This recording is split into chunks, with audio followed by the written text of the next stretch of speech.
அனுஷ்காவை கவர்ந்த ஹீரோக்களை விட தனக்கான கதாபாத்திரங்கள்ல மட்டுமே கவனம் செலுத்திட்டு வரும் அனுஷ்கா சமீப காலமா தன்னோட நடிக்கும் நடிகர்களும் திறமையானவங்களா இருக்கணும்னு ஆசைப்படுறாங்க.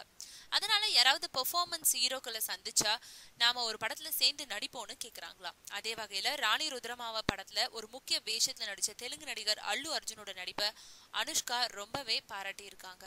அந்த படத்தை பட யூனிட்டோட உட்கார்ந்து கண்டு கழிச்ச போது அல்லு அர்ஜுன் நடிச்ச காட்சிகளை பார்த்துட்டு கைத்தட்டி ரசிச்சாங்களா அனுஷ்கா. அதையடுத்து ஒரு முறை அல்லு அர்ஜுனை சந்திச்ச போது ஒரு படத்துல உங்களோட ஜோடி சேரணும்னு கேட்டுக்கிட்டாங்களாம். ஆனா இந்த செய்தி வெளியில கசிஞ்ச போதுதான் ஒரு டைரக்டர் அல்லு அர்ஜுன் நடிக்கும் படத்துல ஒரு பாட்டுக்கு நடனமாட அனுஷ்காவை அழைச்சிருக்காரு.